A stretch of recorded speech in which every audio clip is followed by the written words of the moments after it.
Pónganse de pie, hermanos, conmigo, por favor. En la carta, ¿está encendido esto? Sí, ¿verdad? En la carta del apóstol Pablo a los Efesios, en el capítulo 2, y vamos a estar cubriendo, espero, no creo que cubramos, pero vamos a leer desde el versículo 1 hasta el versículo 10, unos textos que yo creo que deben de ser muy conocidos por nosotros, especialmente cuando vamos a predicar y exponemos el texto de capítulo 2 de Efesios, versículo 8, hablando acerca que la salvación es por gracia, que no es por obras. Y leemos de la siguiente manera. Leemos todo, por favor.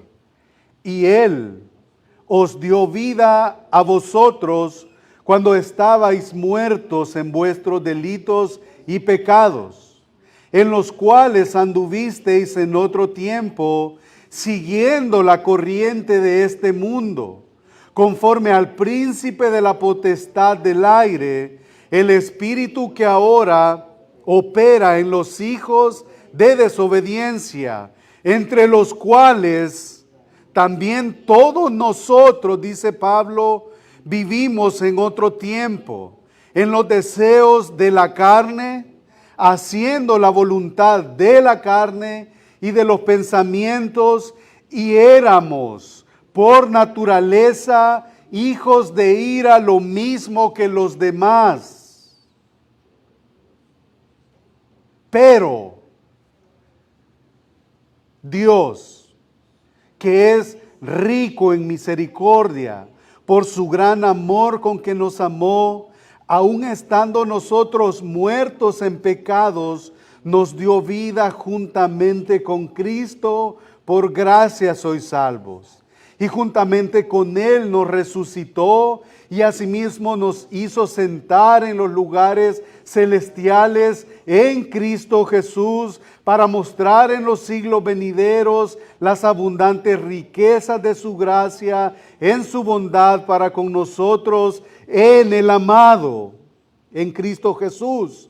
Porque por gracia sois salvos por medio de la fe, y esto no de vosotros, pues es don de Dios, no por obras para que nadie se gloríe, porque somos hechura suya, creados en Cristo Jesús para buenas obras, las cuales Dios preparó de antemano. ¿Para qué?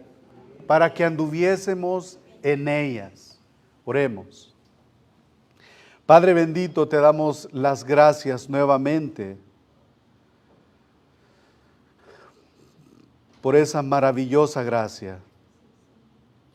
Este capítulo, en los versículos del 1 al 10, nos hacen remontarnos al capítulo 1, en donde desde el versículo 3 empezamos a ver el plan tuyo y todos los tesoros que nosotros tenemos en el amado.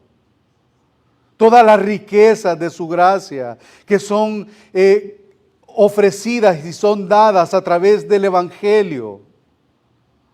Señor, te rogamos en esta tarde que tu Espíritu Santo, Señor, nos ayude, que tu Espíritu Santo, Señor, nos guíe, y que, Señor, cada uno de nosotros salgamos convencidos de esta realidad, Señor, pero no para una jactancia, sino para una obediencia y para una humillación delante de ti, Señor, porque a ti te plació, Señor, depositar a tu Espíritu, abrir los ojos de nuestro entendimiento, depositar a tu Espíritu en nosotros, y a través de ese Espíritu nosotros hemos venido de muerte a vida.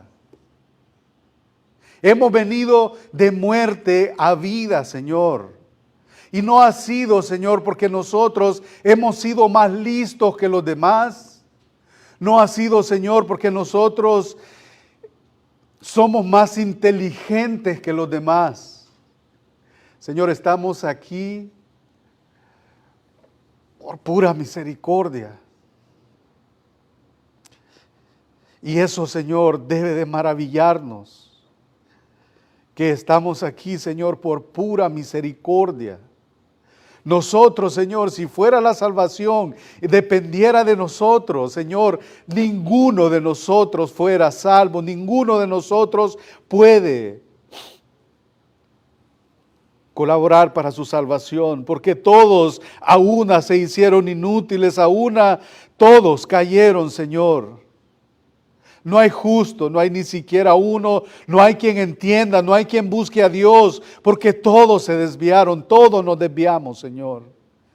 Y es por eso que esta enseñanza, Señor, nos sirva para que confiemos aún más en ti, que la salvación depende de ti, que tú eres nuestra ancla, que tú eres el muelle en el que nosotros anclamos nuestra fe.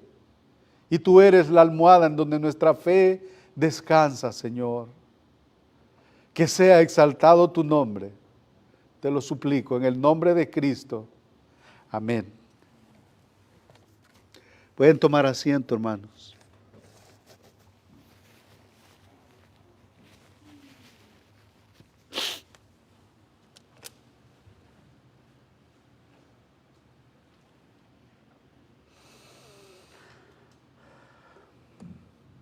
Después de haber terminado la semana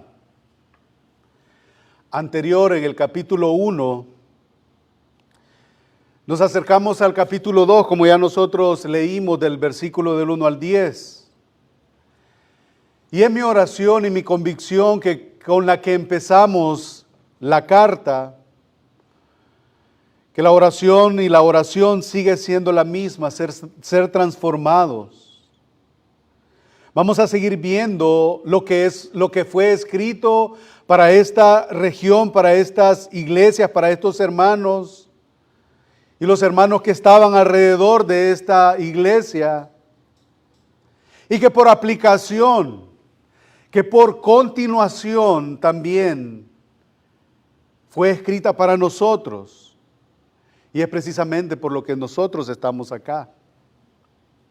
Que el Señor use su texto sagrado y que use a su Santo Espíritu para convencernos de esta realidad, de que todo, hermanos, todo es por gracia, solamente. No hay mérito humano que pueda llevar a cabo esta magnífica labor de la salvación. Todo es por gracia.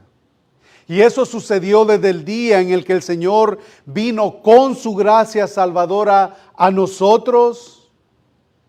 Desde entonces ya no hay muerte. Desde entonces ya no hay condenación.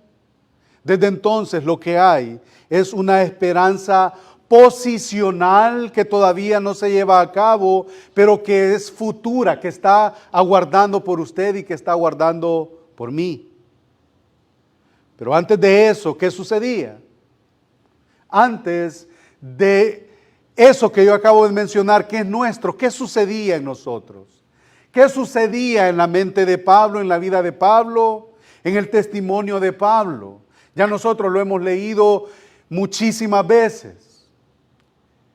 Y lo curioso y lo importante y lo especial que hace esto es que Él se incluye, y vamos a ir leyendo y vamos a ir hablando de esto con la mente en que Pablo se incluía en esto. Antes de eso, éramos enemigos de Dios, ya nosotros lo leímos. Éramos hijos de ira. Seguíamos la corriente de este mundo. Un mundo que aún sigue en la condenación. Un mundo que sigue los deseos del príncipe de la potestad del aire, un título otorgado a Satanás, el príncipe de la potestad del aire.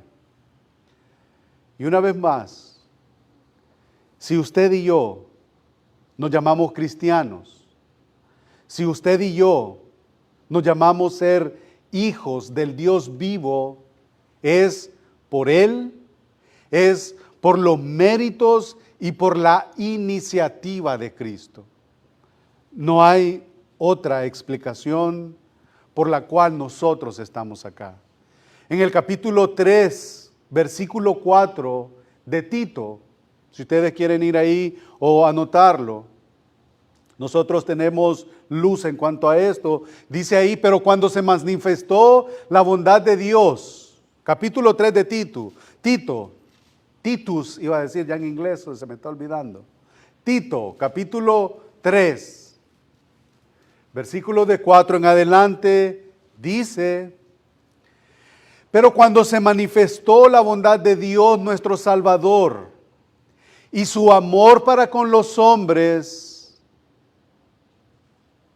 nos salvó, no por obras de justicia que nosotros hubiéramos hecho, sino por su misericordia, por el lavamiento de la regeneración y por la renovación en el Espíritu Santo, el cual derramó en nosotros abundantemente por Jesucristo nuestro Salvador, para que justificados por su gracia viniésemos a ser herederos conforme a la esperanza de la vida eterna.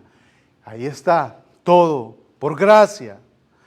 El mismo argumento es de Pablo en el capítulo 3 de Romanos, dice prácticamente lo mismo, empezando desde el versículo capítulo 3, versículo 23, por cuanto todos pecaron, están destituidos de la gloria de Dios. Pero en el 24 hay un cambio de ritmo, hay otro panorama. Dice, siendo justificados gratuitamente por su gracia, mediante la redención que es a través de Buda, a través de María, a través de ¿quién? A través de sus obras.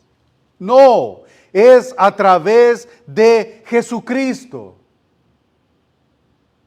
Entonces, la salvación, hermanos y hermanas, es por gracia, y ese término de la Reforma Protestante que sonó y que sigue sonando, la sola gracia, es absolutamente cierto, es absolutamente exacto. Todo es por pura gracia.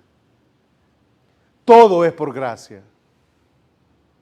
Completamente por gracia y solo por gracia. Si la gracia no es todo, entonces la gracia no es gracia. Si la gracia se mezcla con la ley o con algún tipo de obras o con algún tipo de colaboración suya o mía, deja de ser gracia. La gracia es un favor inmerecido de Dios, no es el resultado de obras, es un regalo de Dios. Nadie puede jactarse de nada con respecto a la salvación. Entonces, esa es la base para entender el Evangelio, que todo es un favor inmerecido, todo es por pura gracia, no es por obras, es un don de Dios, es por gracia, es por bondad inmerecida. No hay colaboración humana en la salvación. Y por último, como última vez, todo es por gracia. Y he querido darle un énfasis bien significativo a que todo es por gracia, porque con eso es lo que el apóstol Pablo empieza su capítulo 2. Ahora, con eso en mente, como especie de tema de Pablo, veamos aquí 6 partes que Pablo menciona. La gracia del Evangelio tiene estos componentes y si usted me sigue con la lectura, usted los va a poder identificar. Por lo menos vamos a ver 6 componentes que tiene este evento. La gracia del Evangelio. Y esta gracia del Evangelio, el capítulo 2, tiene que ver con la doctrina de la salvación. La doctrina de la salvación, en términos técnicos, cuando usted estudia, se llama la soteriología, la doctrina de la salvación. Y vamos a ver esto desde varios puntos. Y el primero es del pecado. La salvación es del pecado, nos ha salvado de nuestro pecado. Luego nos ha salvado por amor. Ahí nosotros en el versículo 4 dice eso. Luego nos ha salvado para vida. Nos ha salvado para gloria.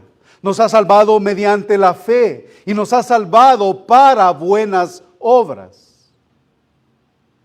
Y esto es un retrato magnífico del capítulo 1. Recordemos, hermanos, y esto también como para una aclaración, sé que ya ustedes lo sabrán, pero cuando las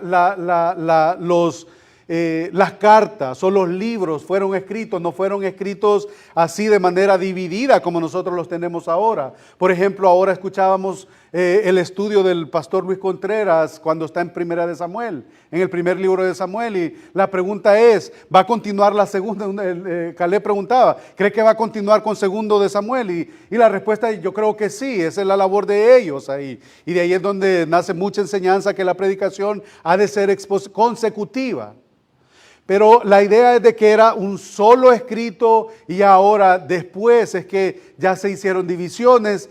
En la carta a los Efesios esto era un solo rollo en donde ya después se fue dividiendo por capítulos y por versículos para un mejor entendimiento. Entonces, con eso en mente nosotros, yo acostumbro siempre leer un par de versículos antes de los que yo voy a exponer. Y por ejemplo, dice el capítulo 1 versículo 21, sobre todo principado y potestad y poder y señorío y sobre todo nombre que se nombra no solo en este siglo, sino también en el venidero, y sometió todas las cosas bajo sus pies y lo dio por cabeza sobre todas las cosas a la iglesia, la cual es su cuerpo, la plenitud de aquel que lo llena todo, y él os dio vida a vosotros cuando estabais muertos en delitos y pecados. Es una continuación. Eso es una continuación. Veamos los 3 versículos de apertura del apóstol Pablo. Y él os dio vida a vosotros. Les ha hablado de cómo ellos han sido sellados, de todos los tesoros que tienen. Y ahora les dice, ustedes miren lo que eran. Por favor, no se desvíen. Miren, no pierdan, no despeguen los pies del suelo. Miren quiénes eran ustedes. Y yo me incluyo, dice el apóstol Pablo, y él os dio vida a vosotros cuando estabais muertos en vuestros delitos y pecados. Versículo 2, en los cuales anduvisteis en otro tiempo, siguiendo la corriente de este mundo, conforme al príncipe de la potestad del aire, el espíritu que ahora opera en los hijos de desobediencia, entre los cuales también todos vosotros vivimos en otro tiempo, en los deseos de nuestra carne, haciendo la voluntad de esa carne, de los pensamientos, y éramos por naturaleza de nacimiento, por herencia de Adán, hijos de ira, lo mismo que los demás. Los primeros 3 versículos entonces establece la condición de todo ser humano. Establece la condición de todo ser humano. Todo creyente, hermanos, caminó una vez según la corriente de este mundo. Caminó una vez conforme al príncipe de la potestad del aire, y una vez más, término otorgado a Satanás. Y en el versículo 3, cuando dice todos, hermanos, no hay salvación, nadie se excluye ahí. Todos vivimos en otro tiempo en los deseos de nuestra carne, la voluntad de la carne y de los pensamientos. Todos éramos por naturaleza. Esa es la condición humana. Entonces, antes de que usted y que yo lleguemos a las buenas noticias, que lleguemos a las buenas nuevas, cargábamos con las malas noticias. Nosotros conocemos las malas noticias. ¿Y sabe por qué tenemos que asombrarnos con este texto? Porque este texto nos enseña las buenas noticias. O sea, nosotros venimos de ahí, las conocemos, hacemos memoria y decimos, es cierto, es cierto, es cierto. En Timoteo hay una lista interminable de los pecados que nosotros hemos cometido. En Romanos hay una lista interminable de pecados que nosotros hemos cometido. Ahora, en Efesios, todos esos pecados, el apóstol Pablo dice, ustedes eran. Nosotros éramos, todos caminábamos ahí. Y como nosotros conocemos, cargábamos con las malas noticias, esa es la razón por la cual las buenas noticias deben de ser tan buenas para nosotros. Deben de ser buenas para nosotros y debemos gozarnos en eso. Y como un paréntesis a eso, conocemos las buenas noticias. Usted las conoce, usted conoce las malas, porque usted conoce su identidad, usted sabe quién es, usted sabe con lo que lucha, yo sé con lo que lucho. Y como conocemos esa mala noticia de esa raza caída a la cual nosotros pertenecemos, la buena noticia nos maravilla.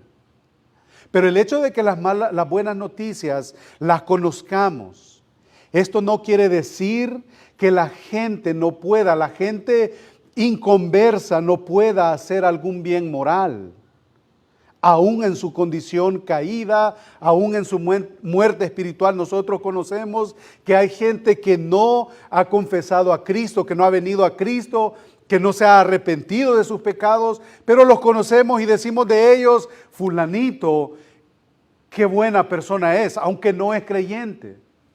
O sea, que esto a nosotros nos da una base que nosotros no debemos pensar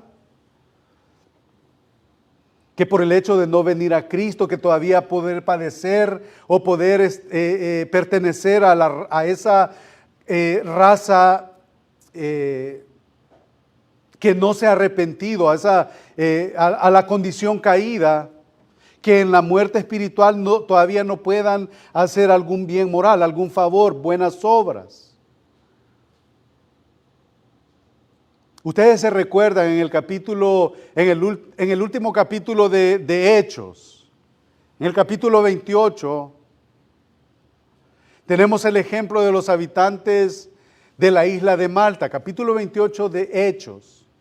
Al final del capítulo 27 nosotros tenemos de que el apóstol Pablo lo llevan como prisionero,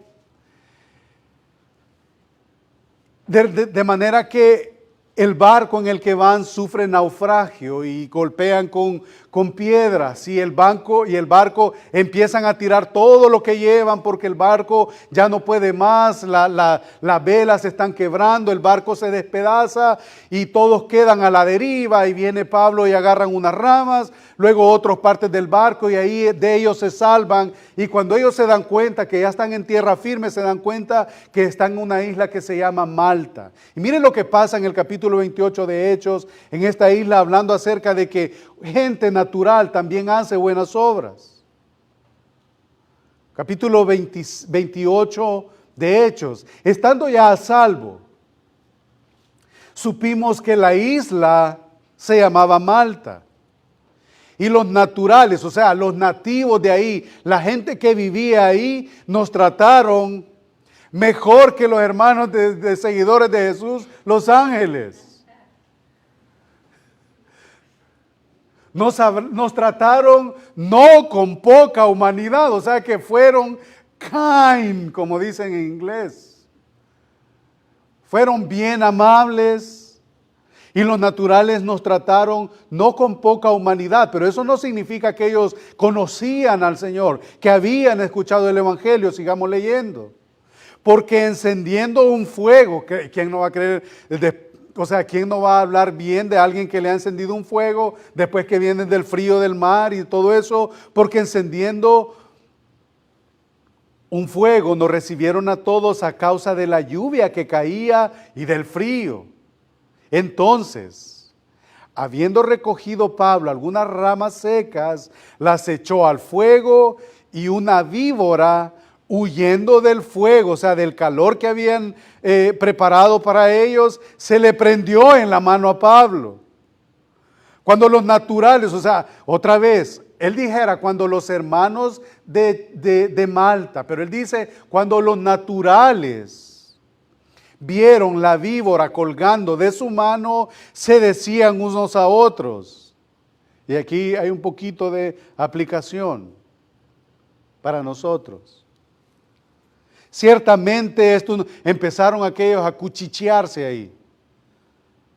Ciertamente este hombre es un homicida, a quien escapado del mar la justicia no le deja vivir. Quizás habían leído de Jonás, ¿se recuerdan? Eso era fariseísmo. Obviamente no conocían al Señor. Versículo 5, pero él, sacudiendo la víbora en el fuego, ningún daño padeció. Ellos estaban esperando que él se hinchase, ya lo peor esperaban ellos. Que él se hinchase o cayese muerto de repente, mas habiendo esperado mucho tiempo. ¿Y qué pasó? ¿Ya no se murió Pablo? ¿El veneno no le caló? ¿Qué pasó? Viendo que ningún mal le venía, cambiaron de parecer y ¿qué dijeron? Que era un Dios. No conocían al Señor, no conocían el Evangelio de la gracia, sin embargo, hicieron bien. Hicieron bien. Entonces, hermanos, no nos confundamos que alguien, por muy bien que haga, es un creyente o que es un cristiano. No somos salvos por obras, somos salvos para hacer buenas obras. Así que incluso los no creyentes le mostraron algo de bondad. Entonces hay cosas que la humanidad hace que hay un movimiento y hay un tipo de personas que le llaman filántropos. ¿Se recuerdan? ¿Saben quiénes son los filántropos? Aquellos que tienen posesiones, que tienen dinero y andan ofreciendo y andan regalando y hacen todo tipo de obras. Son obras filantrópicas. Tienen algún tipo de elemento de bondad, pero no superan y no escapan a la realidad de su condición caída. Y la condición caída es definida en el versículo 1 que nosotros estamos leyendo. Y Él os dio vida cuando estabais muertos en delitos y pecados. ¿Qué significa para usted? ¿Qué significa en la realidad estar muerto? Bueno, pudiéramos hablar de experiencias. Muerto, ¿qué significa? Completamente incapaz de responder. Como un cadáver. Si tuviéramos, por ejemplo, un cadáver acá, usted puede gritarle, usted puede agarrar un clavo y un martillo y no sucede nada, es un muerto. Usted puede tocarlo, podemos gritarle, podemos hacerle cosquillas, lo que querramos. Sin embargo, no responde. Es por eso que nosotros, antes de venir a Cristo, nosotros éramos unos cadáveres espirituales. Eso es como estar muertos en delitos y pecados. ¿Alguna vez ustedes han tenido experiencia con algún cadáver? Y esto lo sigo hablando porque esa era la condición nuestra. Espero que cada uno de los que estamos acá no sea la condición. Yo recuerdo estando allá, había una persona que ya no había llegado a la colonia. Y dijeron, miren, allá hay un fulano, no, vamos a la morgue y preguntemos ahí. Y a mí y a otros dos muchachos nos dieron permiso de entrar a la morgue. Y habían cuerpos ahí. Y entramos y destapamos una cara y era la cara de la persona que andábamos buscando, todos sus detalles, una muela faltante, o sea, varias cosas. Y empezamos y uno que andaba ahí le movía y llorando y que le movía, no respondió. La sorpresa nuestra fue, nosotros estábamos seguros que él era, a la semana viene apareciendo este fulano allá en la colonia y nos decimos que no era el que estaba allá. El punto es, el muerto no responde. El muerto no responde. El muerto no responde. Entonces, esta es la condición de toda la raza humana. Y no es que estén muertos debido a los pecados.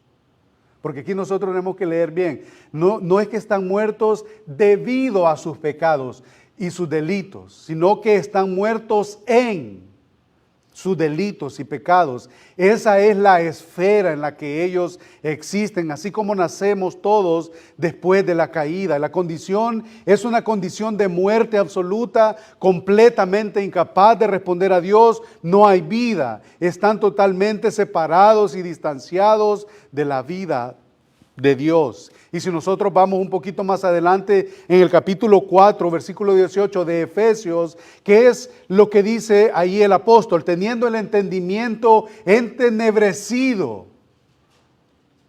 Esa es la condición. Capítulo 4, versículo 18, teniendo el entendimiento entenebrecido, ajenos de la vida de Dios, están muertos, y esa muerte significa que no pueden responder a la verdad. No pueden responder a la verdad. Es por eso que nuestra preocupación como creyentes, amada iglesia, no es mostrarle al inconverso cuánto nosotros sabemos de la Biblia. Nuestro llamado no es a ganar nuestros puntos doctrinales y teológicos con un inconverso. Él no entiende. Lastimosamente no entiende. Tristemente no entiende.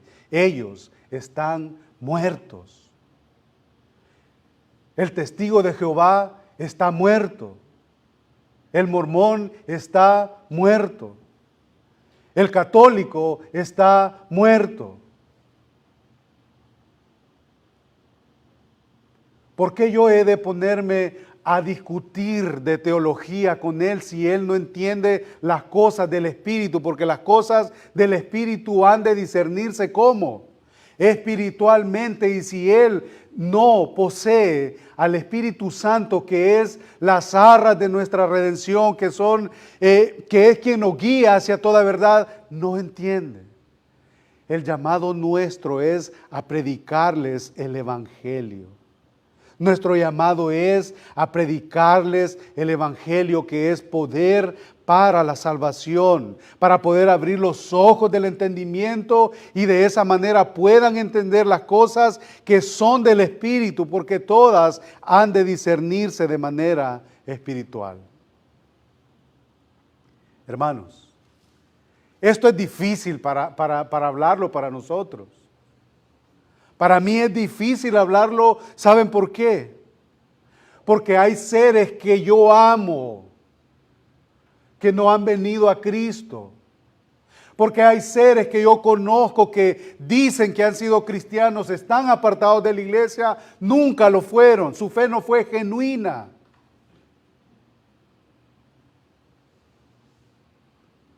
Hay seres que amamos. Hermanos, pueden incluso estar bajo nuestro mismo techo, bajo nuestra misma casa. Por eso es delicado, por eso es difícil. Pero no puedo saltarme el capítulo 2 de Efesios. Pueden estar en diferentes congregaciones. Incluso ahorita pueden estar congregados bajo un techo de una iglesia, en diferentes iglesias. Alguien podría incluso estar escuchando a través del Facebook Live que nosotros estamos haciendo. Pero lo que puede ser peor, lo que puede ser peor y trágico, que alguien pudiera estar en esta condición acá. Y nuestra oración al Señor debe de ser: Señor, ten misericordia.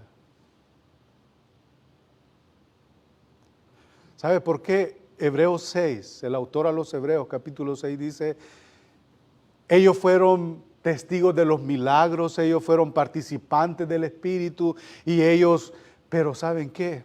No había vida en ellos. Señor, trae salvación, y esa que sea nuestra oración: Señor, trae salvación.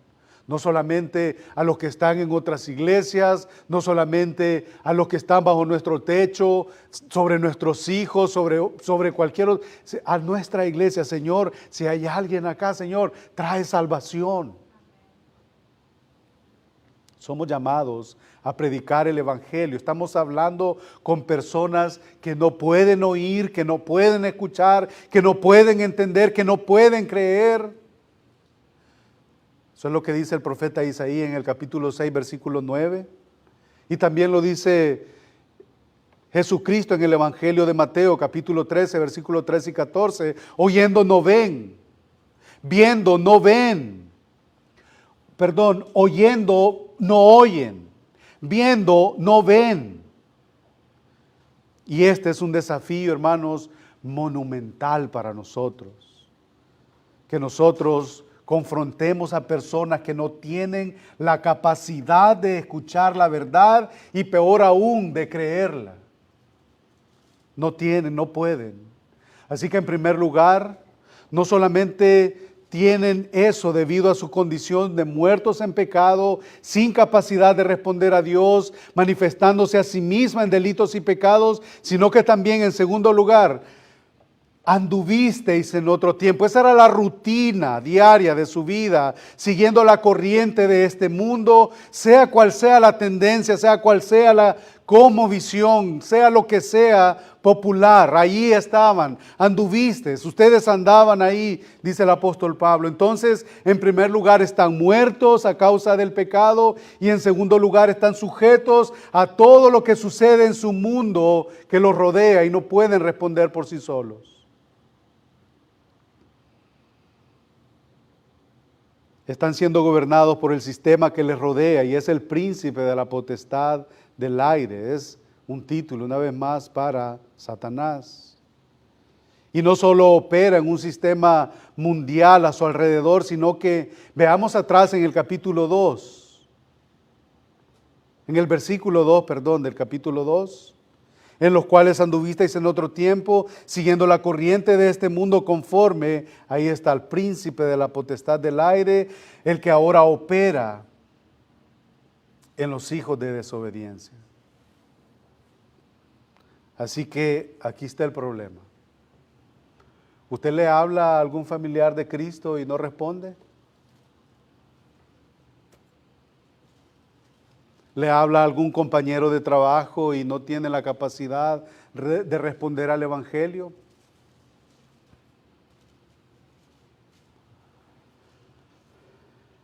Hay una condición de muerte absoluta, y esa condición de muerte envuelve a cada alma humana. Primera de Juan, capítulo 2, versículo 16. Porque todo lo que hay en el mundo, los deseos de la carne, los deseos de los ojos y la vanagloria de la vida no proviene del Padre, sino del mundo. Un mundo que está bajo el control de Satanás, que opera en un sistema del mundo para sus propios fines malvados. Luego, en el versículo 3 establece que todos ellos viven en los deseos de la carne, haciendo la voluntad de la carne, de los pensamientos, y éramos por naturaleza hijos de ira, lo mismo que los demás. No solo se caracterizan por la desobediencia, por eso hijos de desobediencia se caracterizan por la ira, por eso hijos de ira. y todos están bajo la misma condición. Entonces, cuando hablamos de la salvación, solo para aclarar, no estamos hablando de que el Señor venga a rescatarme a mí y a usted de la falta de propósito en nuestra vida.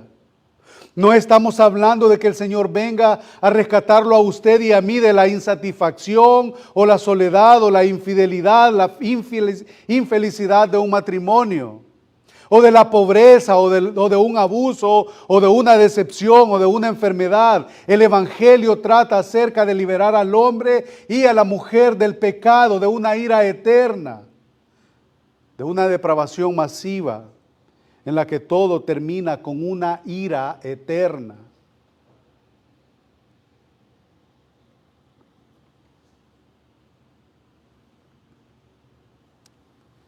La posición automática de todo ser humano es perversa. ¿Por qué nosotros vemos que el mundo se está ahogando en un mar de pornografía?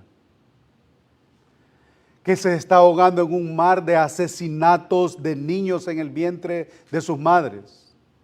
¿Por qué vemos a un mar de luchas tratando de defender los derechos homosexuales? ¿Por qué? ¿Por qué la gente y por qué el mundo está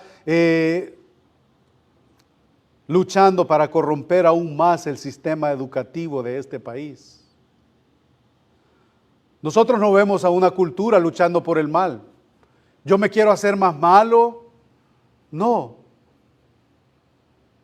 O por nadie está luchando por ser más malo. Ya de por sí, esa es la condición. Entonces esta es la realidad de que debemos entender sobre el Evangelio de nuestra salvación. Es lo que dice capítulo 1, versículo 13. No rescata a la gente del abuso, no rescata a la gente de algo que se les haya hecho a ellos en esta vida, de algún trauma, no rescata a la gente de los malos matrimonios, no rescata a la gente de las desigualdades, no rescata a la gente de la pobreza. Eso no es el mensaje del Evangelio, que por cierto, si alguien viene al Evangelio, pasa a ser nueva criatura y todas estas cosas son complementadas. Teme al Señor Jesucristo y serás salvo tú y tu casa. Y nosotros, ¿cómo yo he de empezar a tratar a mi esposa? ¿La he de empezar a tratar como a vaso más frágil o la sigo tratando como a mi zapato? Entonces el Evangelio no solamente trae salvación, sino también esto viene con él.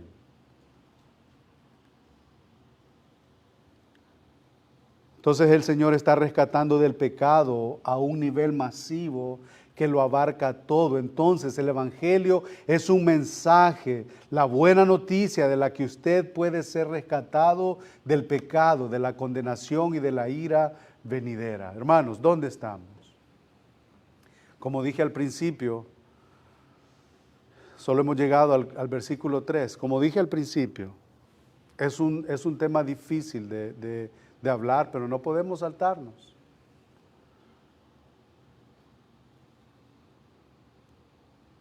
Démosle la gloria al Señor porque Él nos ha concedido de su gracia para poder haber respondido a su llamado, y ahora nosotros podemos venir y podemos levantar nuestras manos, podemos venir y elevar nuestra voz, podemos venir y abrir su palabra. ¿Por qué? Porque Él abrió los ojos de nuestro entendimiento. Éramos por naturaleza hijos de ira, lo mismo que los demás. Versículo 4, y no vamos a entrar ahí porque ya vamos a aterrizar, pero el segundo elemento por el cual Él nos ha salvado, el Evangelio nos ha salvado es, pero Dios que es rico en misericordia. ¿Por qué? Por su gran amor con que nos amó, aun estando nosotros muertos en pecados, aun estando en esa condición, nos dio vida juntamente con Cristo. Entonces, hermanos, Dios nos amó, y ese es el tema de Juan 3:16, porque de tal manera amó Dios al mundo, y no es un mundo que tiene que ver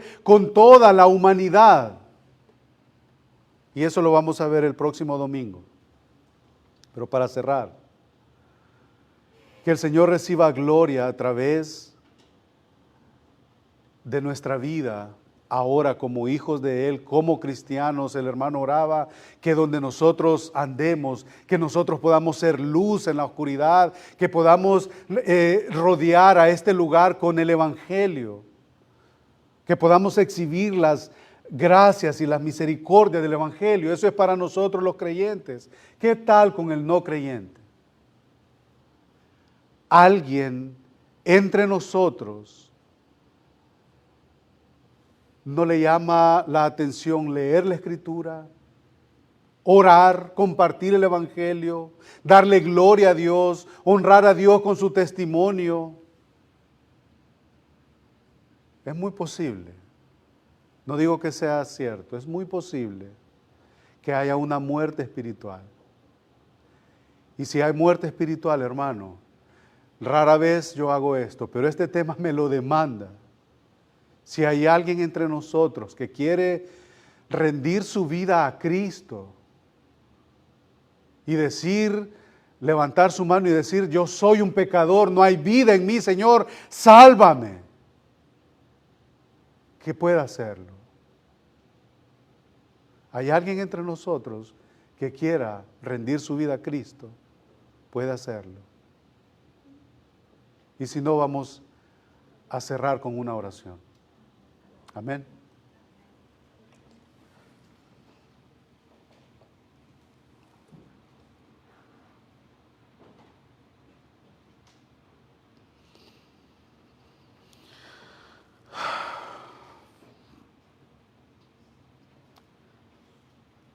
Señor, ¿cómo empezar a orar?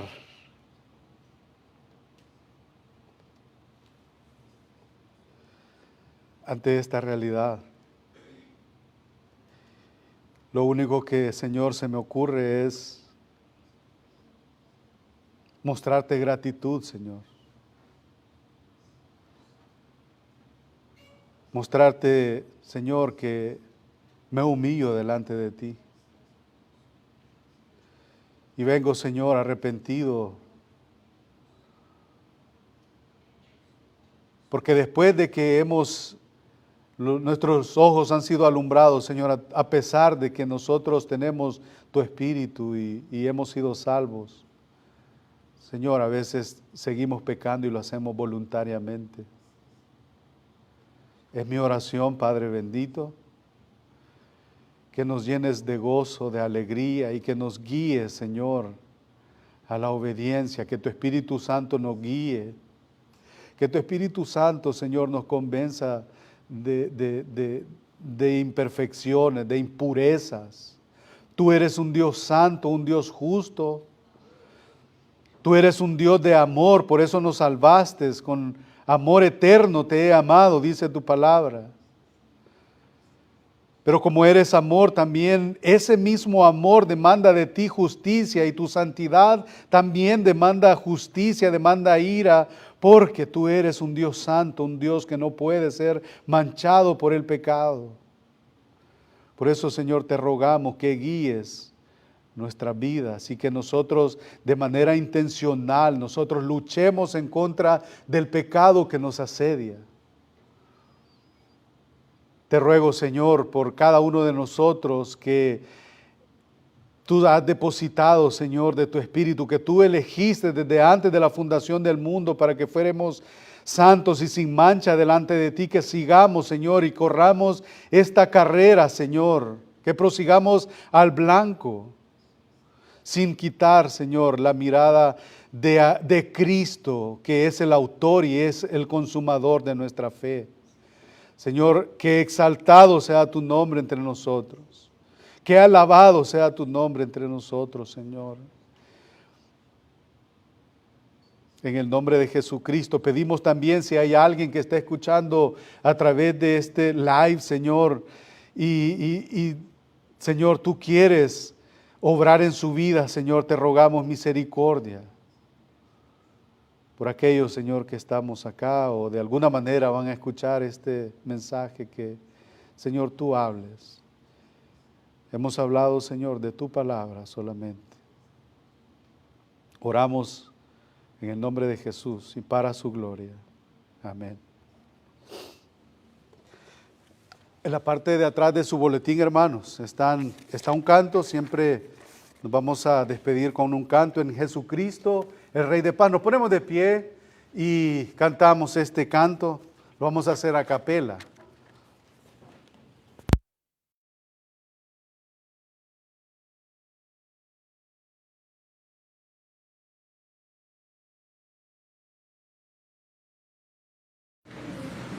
En Jesucristo, el Rey de paz, en horas negras de tempestad, hallan las almas dulces olas, grato consuelo, felicidad. Gloria cantemos al Redentor, que por nosotros quiso morir, y que la gracia del Salvador siempre dirija nuestro vivir. En nuestras luchas, en el dolor, en tristes horas de tentación, Cristo infunde santo fervor, nuevos alientos al corazón. Todos, gloria cantemos al Redentor, que por nosotros quiso morir, y que la gracia del Salvador siempre dirija nuestro vivir. Cuando en la lucha falte la fe y el alma desfallecer, Cristo nos dice: siempre os daré gracia divina, santo poder. Gloria cantemos al Redentor, que por nosotros quiso morir, y que la gracia del Salvador siempre dirija nuestro vivir. Hermanos, que el Señor les bendiga.